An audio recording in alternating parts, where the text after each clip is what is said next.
Working Cows Podcast, episode 236. Welcome to the podcast that gives producers a platform to discuss and share paradigm-challenging practices. Practices that have increased the effectiveness of their operation and the joy that their families have received from this lifestyle.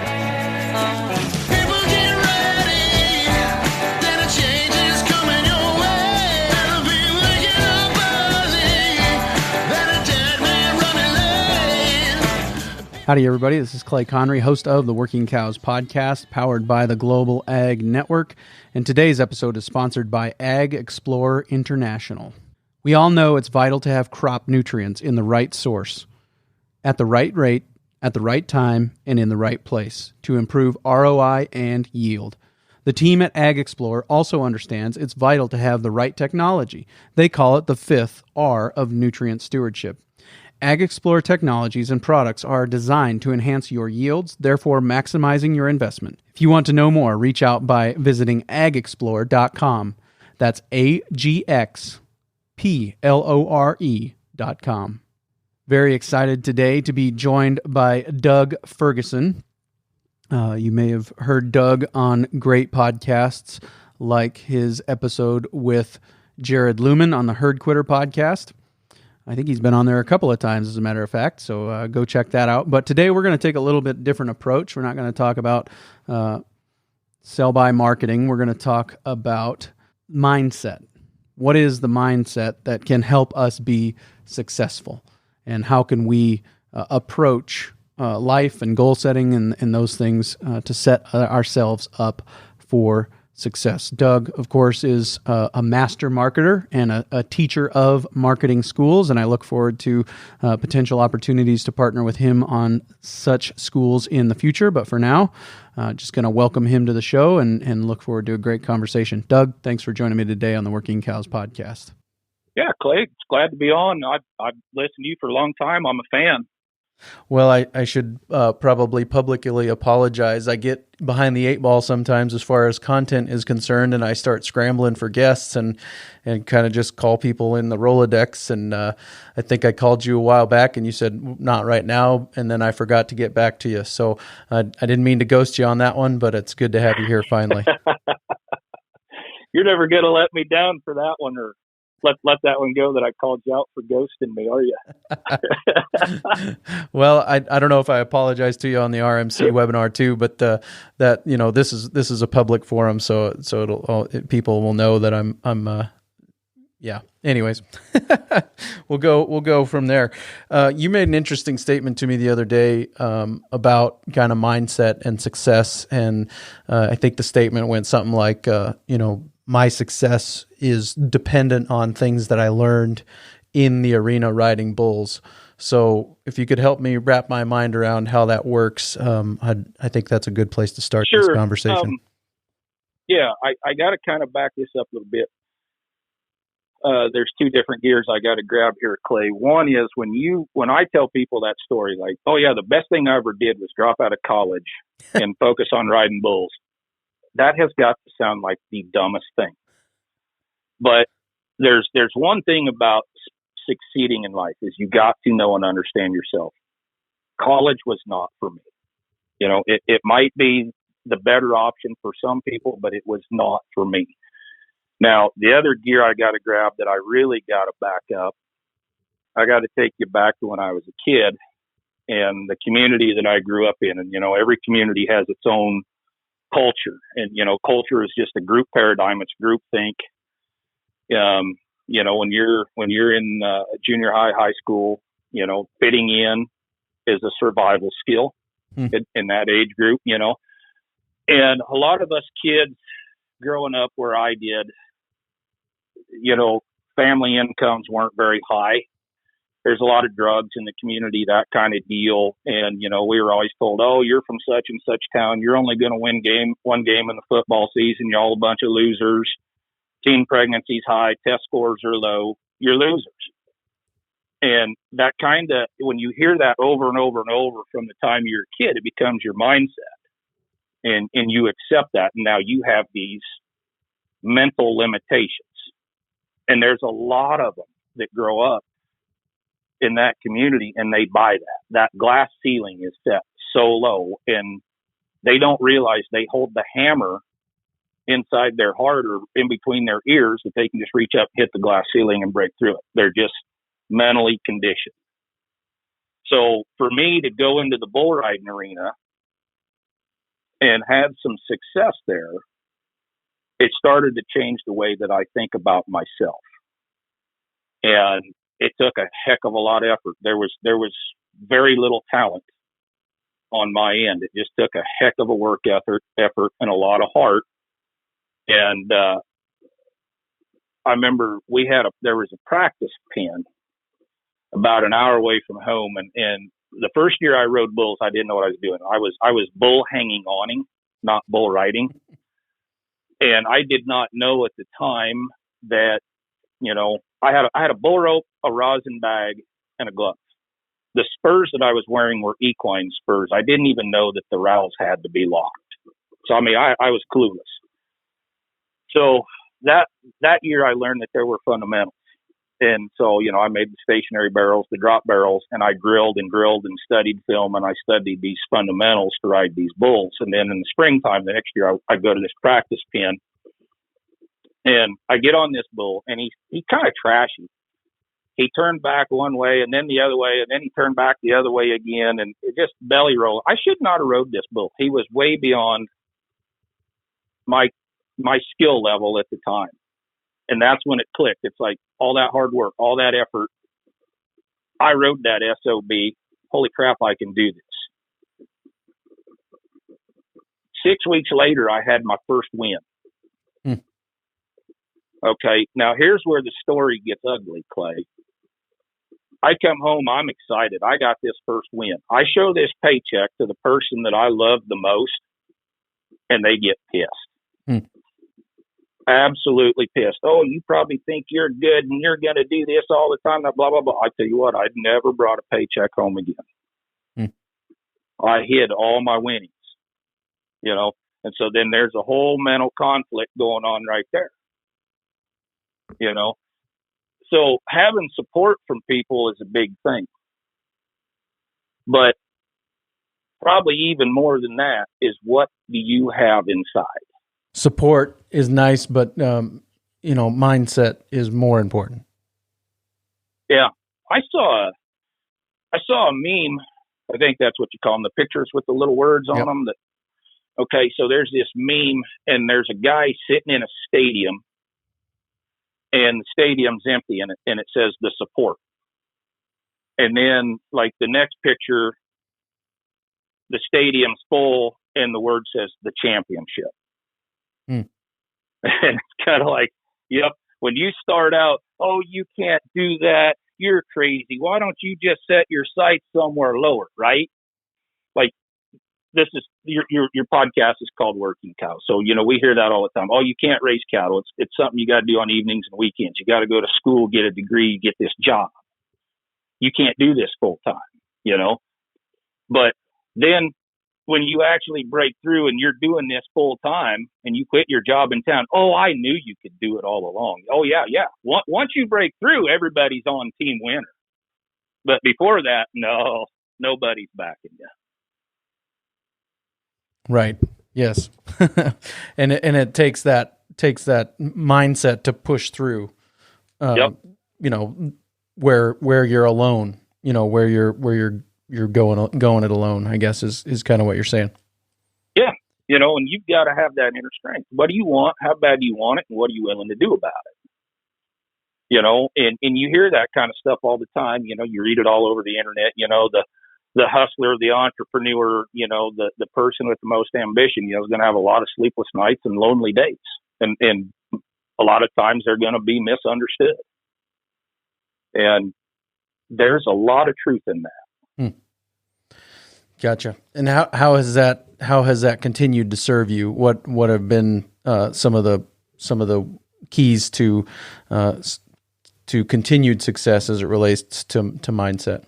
Les Brown had a really good speech, and he was always known for that line, "You gotta be hungry." When I say it, I can just hear his voice.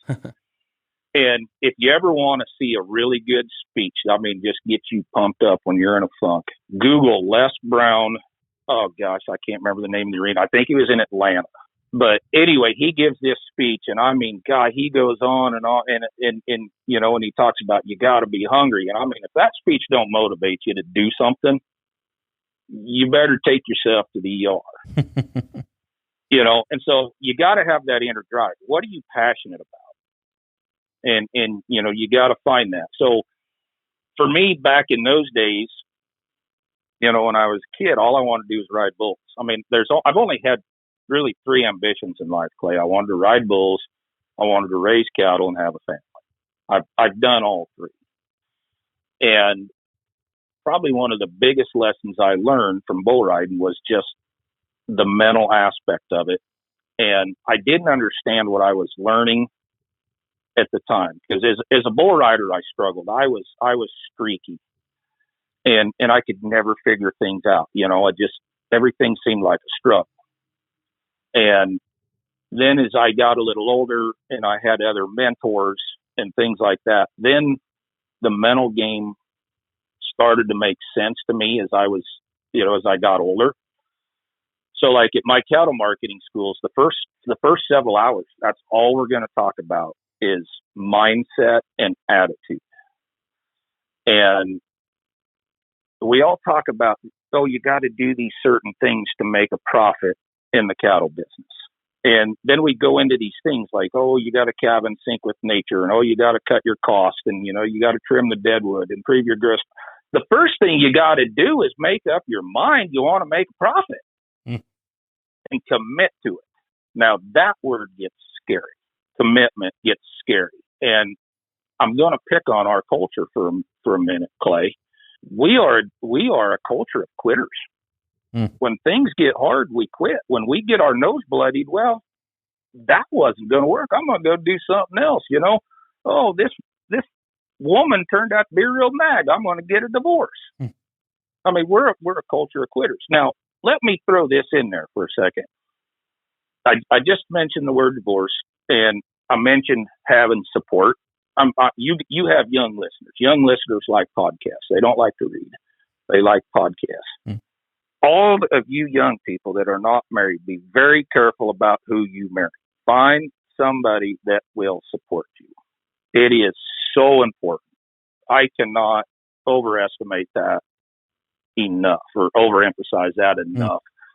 You know, and I can sit there and say, yeah, I'm a self-made guy doing what I've done with cattle, but boy, I tell you what, there's been a lot of times if I didn't have my wife there as a cheerleader, things would probably be different. So I got to give that shout out right there.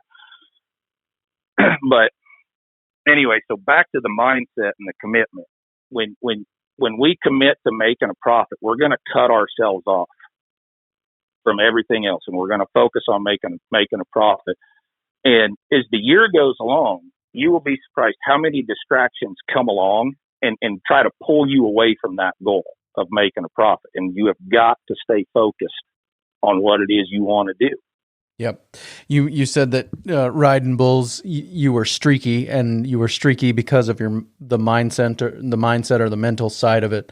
What about the mental side of it caused you to be streaky? What were some of the things that you had to overcome? I got a heck of a story for you, Clay. I rode in this winter series one year.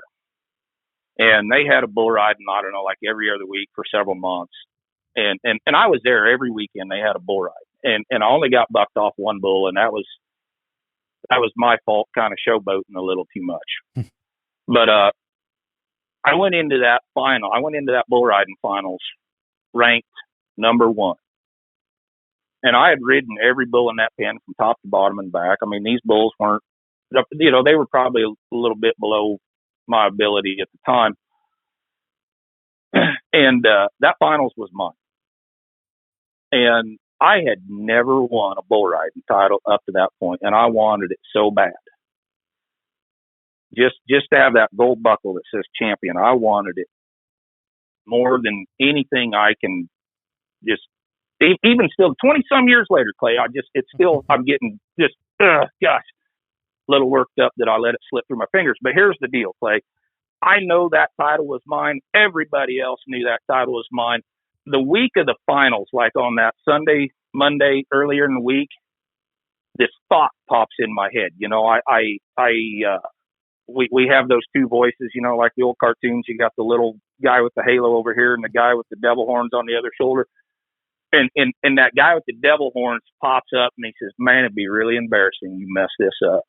And that's all I could think about all week. Oh crap. I hope I don't screw this up. I can't screw this up. I got to do this. I got to win this. I can't screw this up. I get down to the finals. I buck off the first two bulls. And the other guy, you know, now I said I went into first place and I rode every bull I got on. Now I didn't pull a check at every deal. So, I mean, that race was kind of close, but I should have had it. Mm-hmm. So after I buck off the first two bulls and he rides his first two, mathematically, I'm out. I corkscrewed it, you know, and I couldn't figure it out. It's like, and everybody knew it. I choked. You know, you want to talk about that thought that I said, it'll be really embarrassing if you screw this up. And I remember I hit the ground after that second one and I get up and I turn around and I look back behind the chutes and there's all them other guys and they're looking at me and every one of them, you can just see it on their face. Yep, he choked. I choked at a small time crossroad bull riding that I shouldn't have choked at. And it was all because of that thought. Now, right there, yep, I was embarrassed. Everybody's looking at me going, yep, you're a choke artist. And I was embarrassed. Okay. Now I got over it by the time I come back the next day, get on the third one. Oh, I punished that bull. But you know, the pressure was off. You know, so right there, that thought be really embarrassing. You screw this up, come back to haunt me. Now, I didn't understand that when I was, you know, 19, 20 years old. I didn't understand what was going on. I just like, why can't I do this? Why can't I break through? Why is it so hard? You know? And I kept thinking of the competition. It's me against the bull. It's me against these other guys. It's, you know, it's me against da. It's always me against something. Well, when you're always thinking you're up against something, you will always be up against something. When the breakthrough finally happened, I looked at things different. It is not me against this bull. This bull is my partner. We both have to do our share to get a score. I want a score. That bull wants a score.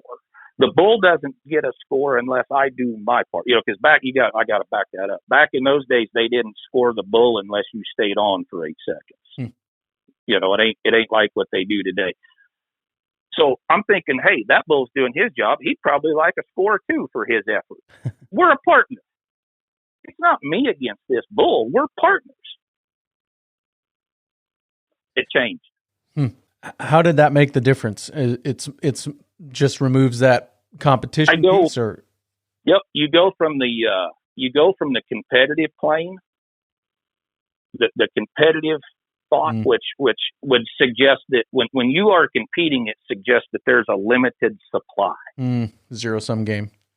Yep. When you are on the creative side, like, hey, I'm not trying to compete and win against these guys. I'm going to create a great ride. See, now it's wide open. There is no endless supply. We're going to create a great ride. Yeah, that's good. So you go from competition to creation. Yep. Can we connect that, or how do we connect that to ranching generally, to cattle marketing specifically? Yes. Let's make that connection. Yep. Okay. So I tell another story at my marketing school. I had sold a load of cattle. And I sold them at auction. I like auctions. I sold them at auction. I knew what the cattle weighed, and I know what the market is. So I got a pretty good idea where I'm going to end up. Well, something happened, and I did not get the price that I thought I was going to get. I got unpleasantly surprised. Okay, now here's the whole deal about this. This is going to be several points here, so you might have to remind me and come back to this. But I'm taking notes. There's a positive attitude, and we have to define what positive attitude is.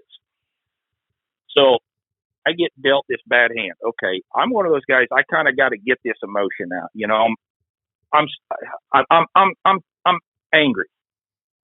I got to really try to bite my words here, Clay. So I apologize for the stuttering, but I got to get this out. And so I'm angry. So I allow myself to be angry for a little bit. But if you're going to be angry, I'm a big believer in the law of attraction. And, it's even mentioned in the Bible, it's the, what is it? Ask and you shall receive, seek and you shall find, knock and it shall be opened unto you. That's the law of attraction. And so I can't be angry for very long. If I stay angry, oh, you want to be angry? I will give you more to be angry about. So, okay, I understand this. Boom. Quit being angry. Change the thought. You change your thought, everything changes. Just like that little voice that said, don't screw this up. And then the other little voice that come along and later and says, hey, he's your partner. Help him get a score too. Okay.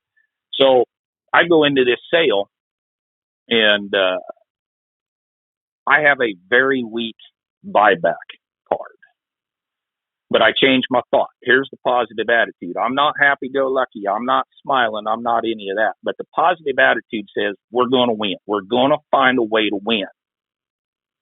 So I come up with this mantra or an affirmation. I'm just like, you know what? I'm going to go into the sale. I'm going to get the 5 best buys. And then I'll get my pickup and we'll go to the next sale and we'll get the 5 best buys. And I don't care if it's 5 groups of 20 or if it's 5 singles. Just get the 5 best buys. Do what I know how to do with the sell by marketing. Change the thought. I go into that sale, Clay, and it's a big sale at a little crossroad sale barn. So the big boys show up. I found a fault line in that sale. Some of these cattle were too light or too heavy they were too heavy for one buyer to buy. They were too light for the other buyer to buy. And there's this little gap. Now you would think, oh, well, that's just how it works. Do the math and, it'll tell you. No, if you're angry, you will find a reason not to buy them. You will talk yourself out of it. You're angry. You will find something to be angry about. You go into that sale with, hey, the attitude, we're going to win. We're going to create some positive momentum. We're going to generate some positive cash flow. And then you start seeing these opportunities much more clearly. You act on them. Okay, I had a weak card that day, Clay. I bought a load and a half. And it's all because I changed my thought before that sale.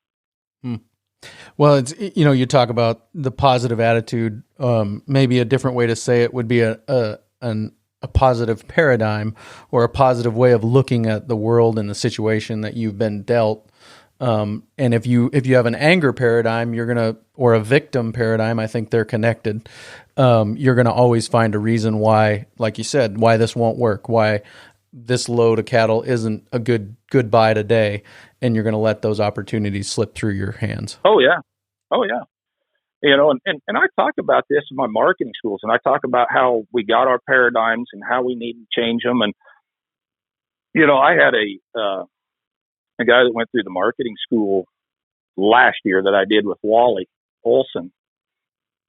And he calls me the other day and he goes, gosh, he says, these sale barns, everybody's just so negative, and it's just like, and he can't stand it.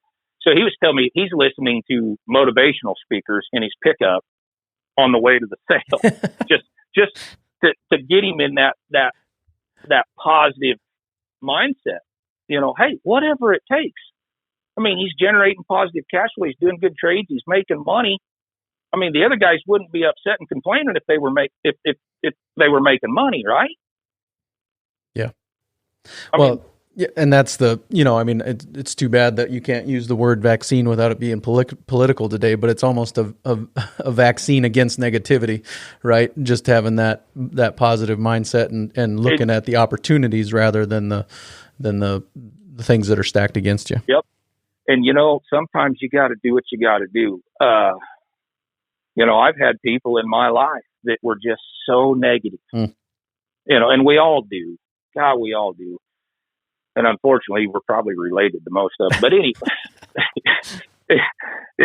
no, I should probably clarify this in case my family listens. Most of the negative people in my life were friends. But you got to quit hanging around. I'll go back to the bull riding thing. This was a lesson I learned. I had these traveling partners, and we traveled because we lived close to each other. And I was winning. They weren't. They were negative, you know, and I wasn't winning a lot, and I wasn't winning consistent. Well, when they weren't winning, they ran out of money. They quit going to rodeos. I kept going. Funny thing happened. When I quit traveling with them guys, I started riding better. I got away from that environment. I got away from that culture, that negative talk in the car between rodeos and stuff. And, you know, and I noticed this when I was riding bulls. Winners usually travel with other winners, and they do winning things together. They work out and they, you know, do those kind of things together. They push each other. They motivate each other. You know, they're there pumping each other up and those kind of deals. And so I had a guy the other day, an old man, and you know, these old timers, these 80-year-olds that sit around these sale bars, they're pretty darn observant guys. And I show up to this one sale early, and I get lunch, and I always go eat lunch by myself. And he says, "Hey, Ferguson, come here." He says, "Why do you always eat your lunch by yourself? How's come you don't sit over there with those other buyers?" And I says, "Because I know my worth." Those buyers are always complaining about something. They're always talking about how much money they're losing, or they're always, they're just complaining. I don't want to be there.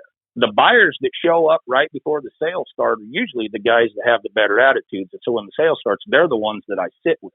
I'm putting my distance between me and those other guys. And they're nice people. They are nice people, but they just complain a lot. And I don't want to be around it because that does rub off. So what I'm doing is I'm kind of trying to protect my own attitude. And that's what I'm saying. I know what my worth is. If I let them kind of start to affect how I'm feeling, it can affect how I perform. Right. You know, that I think that's the Dave Ramsey quoted somebody else, and I don't know who he was quoting at the time, but I think he said you're the average of the 5 people you spend the most time with. And, you know, kind of back to what you're saying about who do you surround yourself with? Oh man, that's a good one. You know, and you know, and I've heard that too. And I'll be honest with you, Clay, sometimes I go down through my phone log once in a while, and I'm like, man, who am I talking to a lot? You know, who, you know, and then I'm like, man, I've been talking to this guy quite a bit. I don't want him in my average. You know, I do think that, and I will admit, I do that. Yep, no doubt. And I think that, you know, paying attention to the influence of others on you, you know, I mean, you quoted Matthew 6:33 earlier.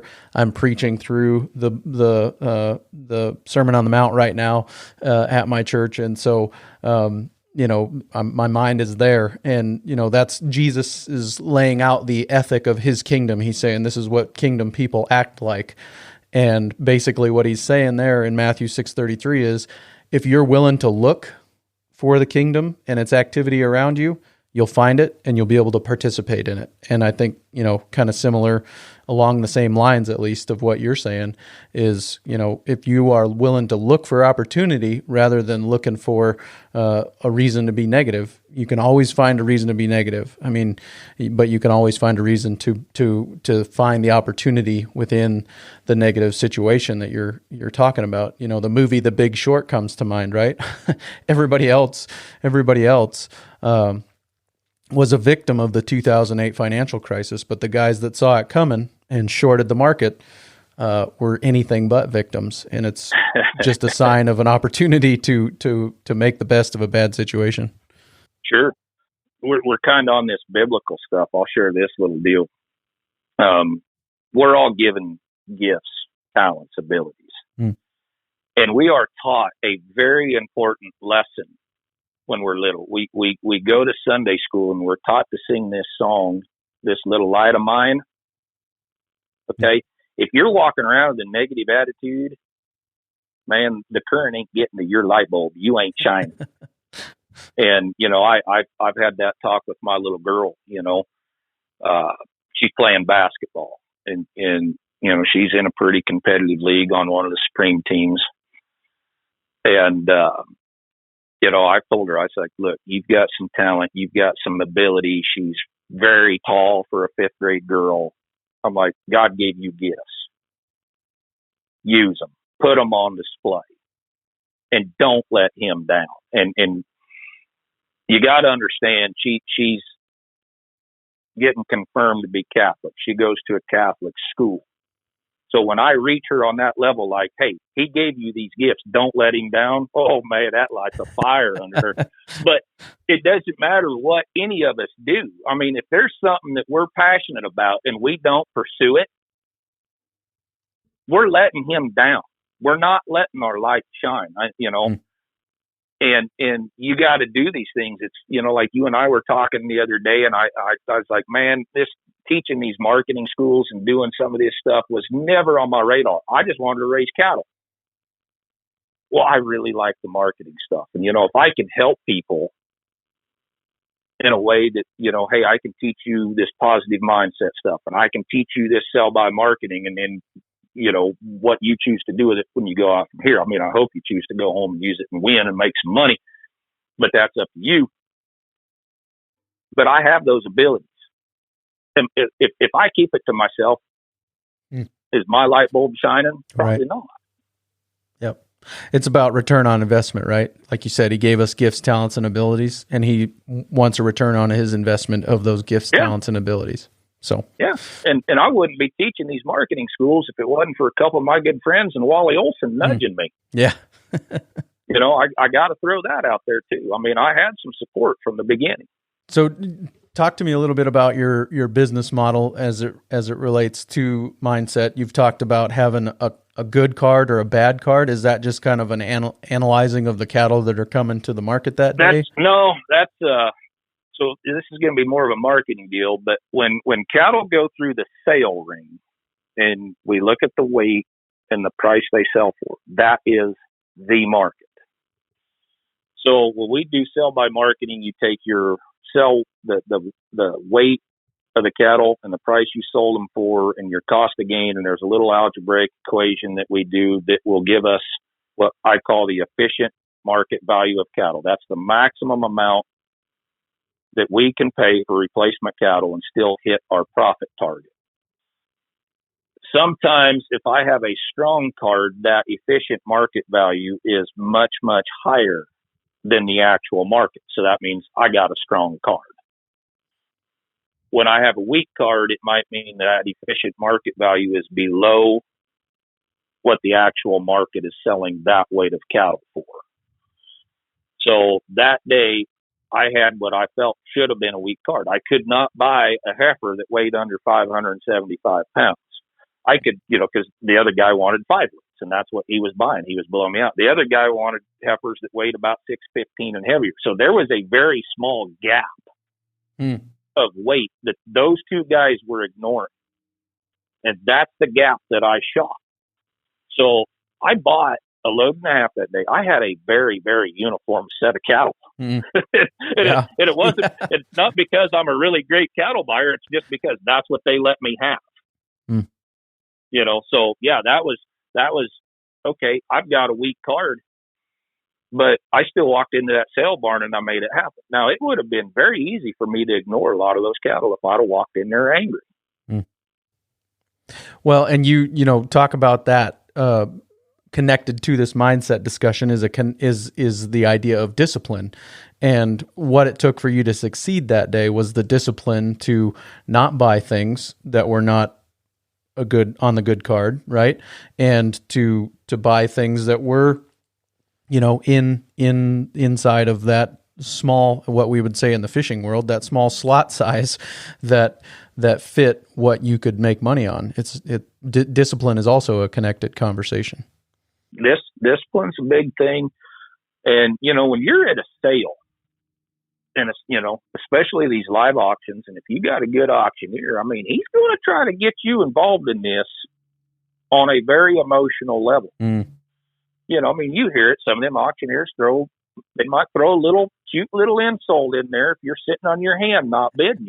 They try to pull you. They want to make it competitive, and a good auctioneer can get you to bid a few more times. They can. And so, yeah, you've got to learn to disconnect that emotion, stick with the math, stick with the fundamentals, and doggone it, I don't care if they are fancy black cattle. I mean, you will see people overspend for those read and write kind, What do you mean by that, read and write kind? Oh, it's just a funny auctioneer term, They're just the right kind. Gotcha. And so they call them the read and write. It's just a funny filler word they use. That they'll draw you in, and you really will see that. You don't typically see it so much with the feeder sales. I mean, some guys will only buy the fanciest black cow. Where you'll really get in trouble is on these female sales. These cow-calf guys, I'll pick on the cow-calf guys because they're the low-hanging fruit, but they really love their cows. They really love their cow. They can tell me a lot about a cow by looking at her ear tag. More about that cow than I want to know. Her mom was born in this blizzard of this year, and her mom was a twin, and her and her sister have had this many calves in a row, and nope, been there. And there's nothing wrong with that, but the problem is that emotion gets them in trouble. Oh, these are really fancy heifers. Oh, they'll just be great, and they came off such and such ranch, and look right there. We just talked them up. Got emotionally involved. We just talked them up, and that auctioneer, he knows. He knows you want them. Oh, don't talk to your wife. Just focus on me type deal. And boy, he'll hook you. Yeah, don't look at him. Look at me. Yeah, we've all heard it. But that emotion piece is super important too. I really appreciated Wally's definition of a stalker cow, any cow that you plan to own less than a year. And I think that there are very few people who have a herd that is that fluid, because they're emotionally invested in the cow herd. And I think that's a very expensive mindset in my experience. To get attached to them, you mean? Yes, sir. Yeah. Oh, I agree. Because you'll hold on to them through a drought. You'll buy hay to feed them. I think one of the most, just one of those light bulb moments that I had, riding in a car with a friend going to a continuing education workshop. He said, these guys have hauled in twice as many loads of hay this year as it would have taken them to haul their cows to feed somewhere else. I'm like, whoa, I'd never thought of it that way. That's, not very many people do, because they're your cows. You keep them at home. You take care of them, and nobody can take better care of them than you. I'm serious. No, I'm serious. That's because they're yours. Right. There is that, now that may not actually be a fact. You can send them somewhere else and somebody else can do a better job. But I mean, they're ours. We own them. Nobody's going to do a better job than me. And I should probably back this up a little bit. I pick on the cow-calf guys, and some of them, and cow-calf guys get mad at me all the time. I say some of these things, but I get it. I grew up, did the 4-H thing, bought the heifers, that kind of stuff. And I would make excuses for them heifers. And I loved them as cows, and I kept them around and blah, blah, blah. And I would keep a heifer out of one of them, and she'd slip a calf or come up open. I'd make excuse. I'd keep her another year. I did that. Mm-hmm. I'm guilty of it. But I'll also tell you something. When the old monarchs left, the females that I bought for 4-H products, when they got old, and I had to take them to town, when them monarchs left, everything was on the table. That's when I started becoming a ruthless culler. That's when I changed the cow herd. You're going to start working for me. I'm not working for you anymore. When those cows that I had that emotional attachment to left, that's when the things changed. So yeah, I can make these jokes about cow-calf guys being emotional, and I was guilty of it too. Yeah. Well, I think a lot of times, like in that 4-H show world, especially, we develop that emotional attachment because we're working with them all the time. And then we also, connected to that, is we feed them to the hilt, which puts them behind the 8 ball, I think, for the rest of their life to succeed as a cow, because the whole 4-H show model is a terminal deal. They're only looking at how well will this animal grade hanging on the rail, or how well, what are the chances that this animal will raise a calf that's going to grade well hanging on the rail? And I think you and I both know those animals will eat you out of house and home. Those animals that'll grade well on the rail are hard, expensive to keep around. Yeah. Now, we've used the word a couple of times, emotion. You are not going to do a good job at anything unless you're emotionally involved in it. Now, we talk about marketing and this math that we do in the sell-by schools, and, says, okay, here's what you can spend for cattle. And that barn card, that sale barn ticket that we build takes the emotion out of it. You mentioned discipline. Just stay disciplined, stick to that math, stick to that card. You will not get in trouble. And I have people come up to me and, oh, man, you made this so simple. You took the emotion out of it. No, there is still emotion involved in it. We will not do a good job at anything unless we are emotionally involved in it. The emotion, the positive emotion, is attached to the profit. It's not attached to, oh, these are really good cattle, or, oh, I can pay a couple dollars extra for these. It's not that emotion. It's not, we're replacing the emotions of fear and greed, which are the two biggest drivers in a cattle market. And so we can replace those, and we're just going to put a positive emotional attachment to the profit motive. That's where your discipline comes in. You're positively attached to making a profit. You can stay disciplined and hit that target. I think that maybe another word for the positive emotional side of it is passion, right? We have a desire, the want to, all of those ways that you could talk about it. But I think it's passion. And whereas emotion can make you do things that you wouldn't otherwise do, passion kind of also can keep you pointed in a healthy and positive direction. Yes. Now, we were talking about mindset, so I'm going to give you the opposite, because there are certain fundamental laws in the universe, and we have opposites, right? Yep. So we've got our passion, but we were also talking earlier about negativity. When I talked about that thought at that bull ride, and boy, it'd be embarrassing if you screw this up. Okay, a negative thought is 100% effective, and that story is a real good example. I got that. I should probably give that shout out to David Barry. I heard that on his Think Rank podcast last week. Negative thinking is 100% effective. And the reason that works is that is a down payment on your failure. So when I had that thought about it'd be so embarrassing to screw this up, it manifested a week later. That was a down payment on my failure. So I've got a friend of mine, Clay, and he's a smart guy. He's probably one of the smartest people I know, but he can't get over this emotion, right? And he's like, man, every time I take my cattle in the sale barn, I get screwed. He will freak himself out so bad, get such a negative attitude. He'll consign his cattle, and then on the day that he's supposed to take the cattle to the sale barn, he won't load them. He'll keep them home. The market goes up $15 that day. Oh, well, I wouldn't have got that. They'd have sorted mine up and blah, blah, blah. And, I wouldn't have got that. So, okay, the market went up. I'm going to hang on to them for a little while longer. The market keeps going higher. Well, then he finally decides to take them. The day he goes, they sell him late at the day. The market's down 10.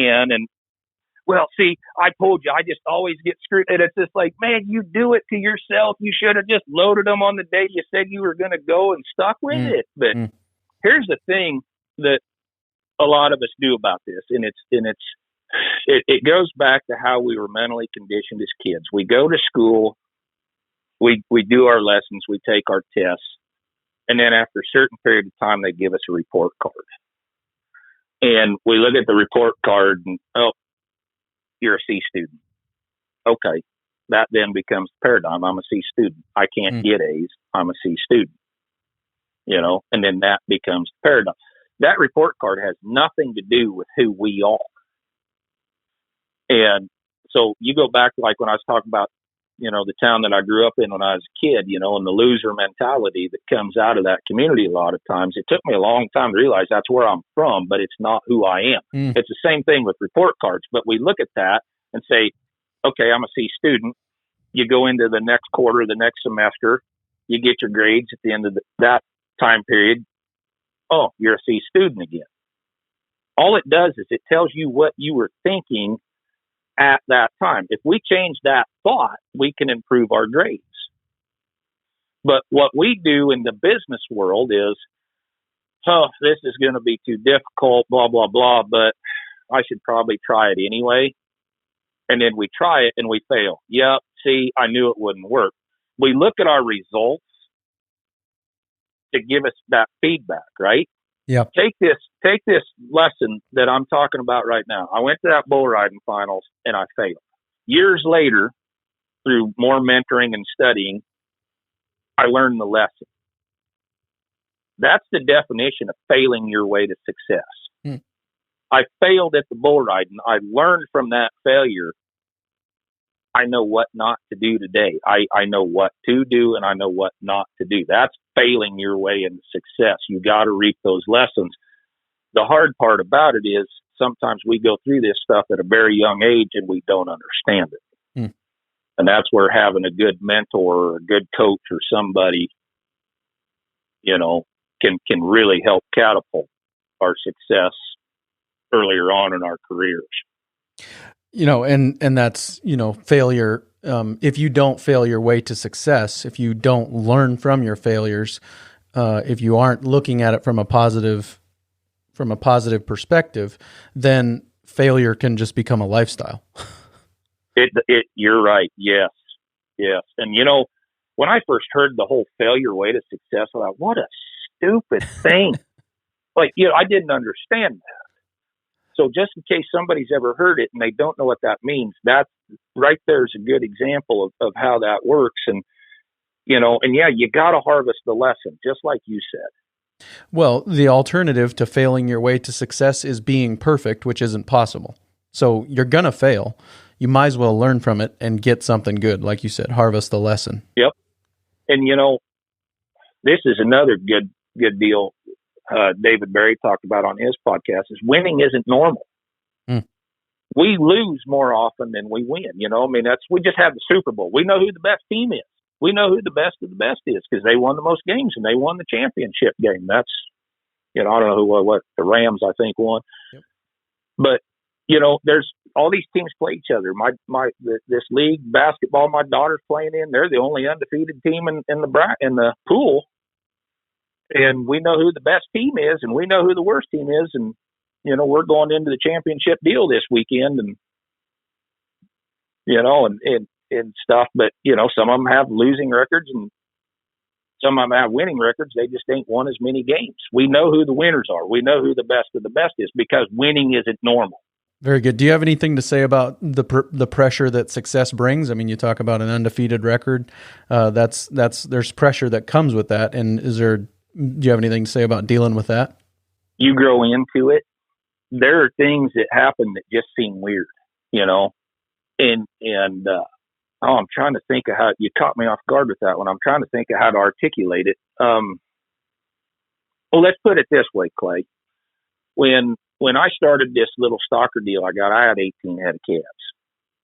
200, when I got to 200, it seemed like a lot. I mean, I was a big baller. I was busy and blah, blah, blah and everything, And then you get to 500, you're like, man, what was I so busy doing when I had 500 or 200? I mean, and then you get to 750 and you think, man, 500's a hobby. You see, your attitude changes as you step up.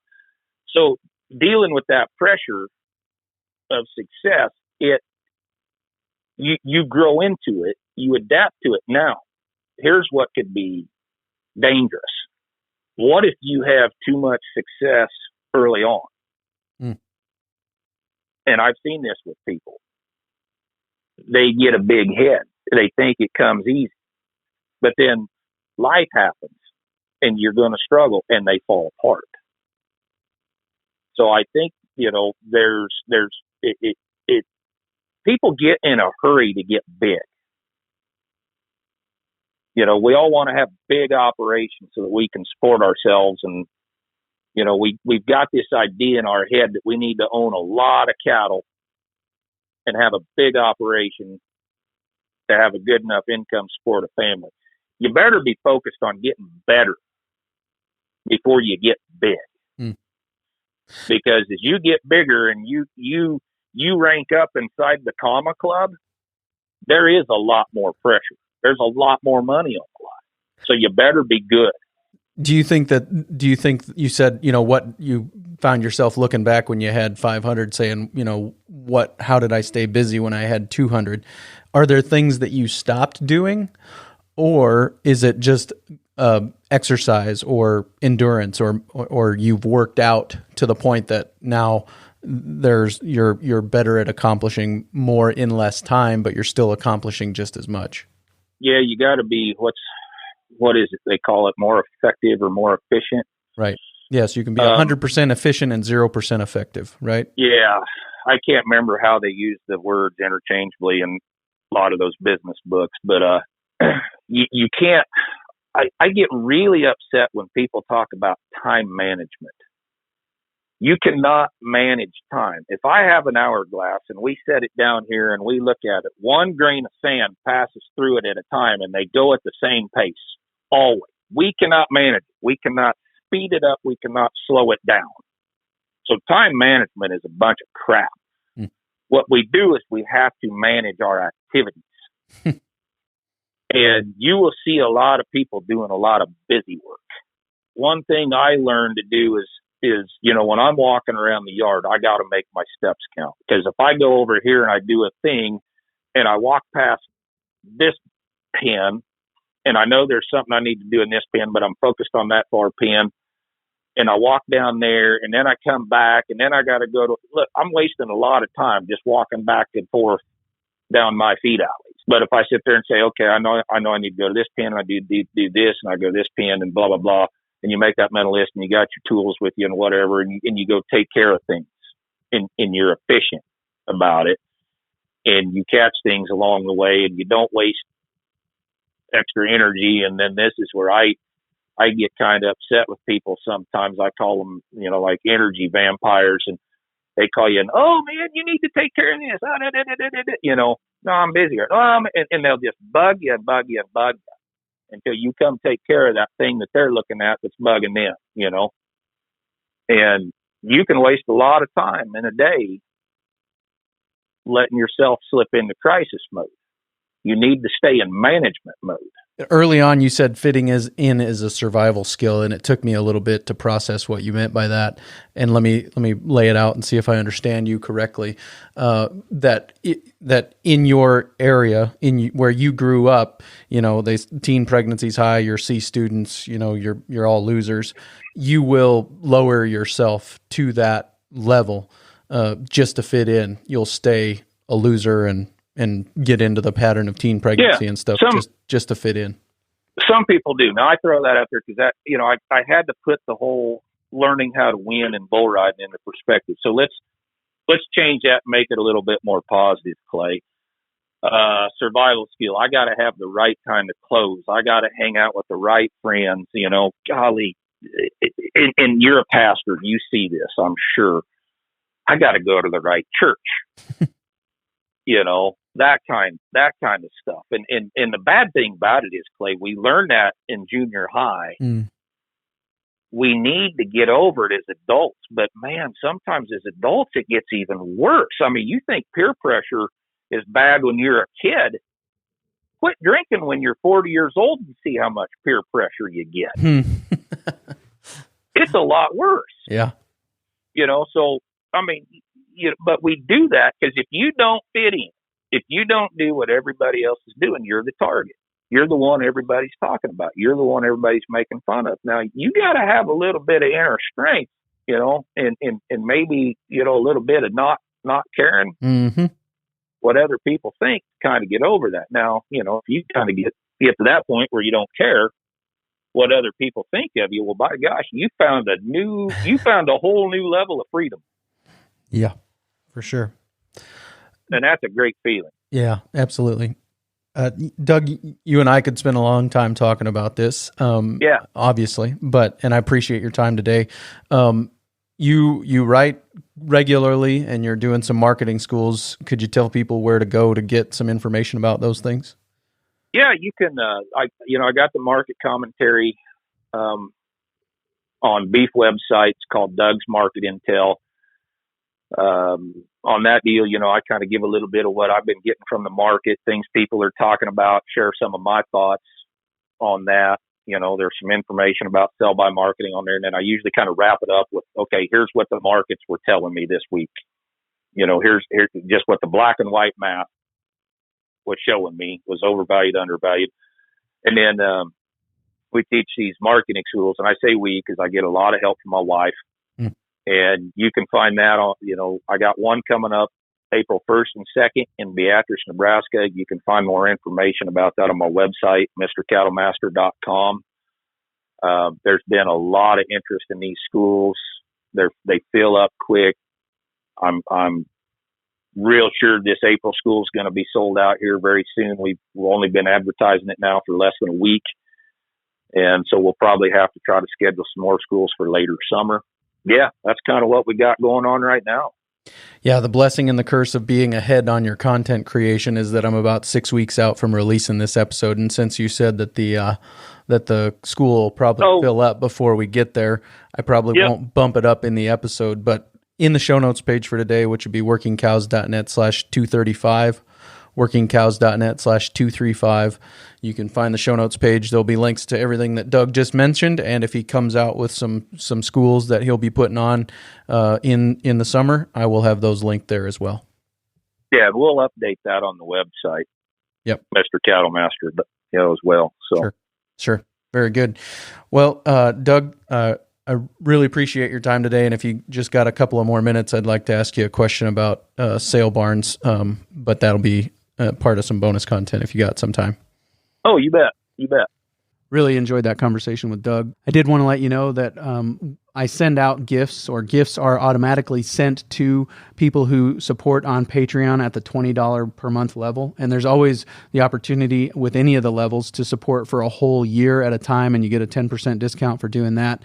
So anybody who signs up, or anybody who's already signed up, and anybody who signs up in the next couple of months will be getting a custom engraved, laser engraved cribbage board with the WCP logo on it. So if you sign up between now and the beginning of June, over the next 2 months, I'll be getting those engraved and then start sending them out in June. So if you sign up for a whole year, you'll get that gift sent to you as a thank you. And if you're already signed up at the $20 per month level, or $20 annual, or the $20 per month annual gift, you'll be getting that as well.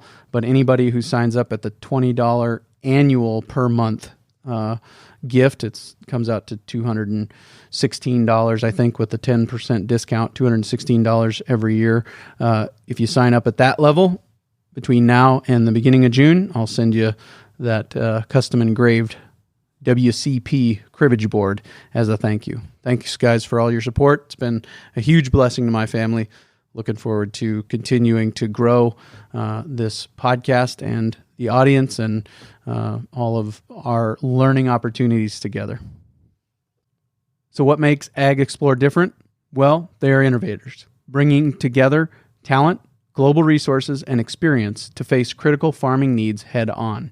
AgX is an industry leader, developing field-proven, cutting-edge technologies that have revolutionized farming.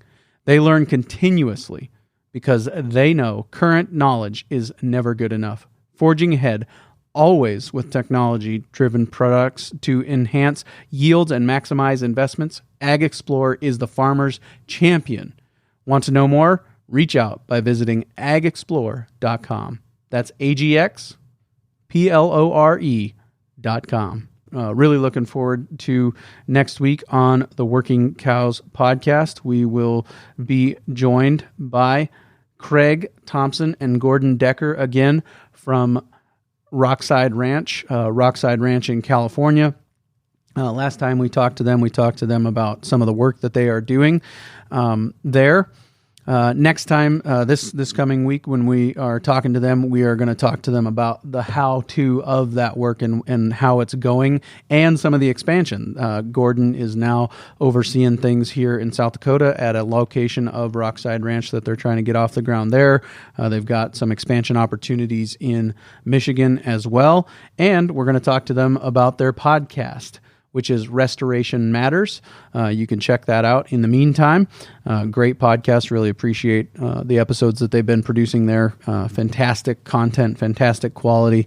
They're doing a great job, and I really appreciate that. So we'll start the conversation with them next week about the Restoration Matters podcast, but we look forward to episode 236 coming your way real soon. We'll see you then. We invite you to visit workingcows.net to subscribe to the show via iTunes or Stitcher.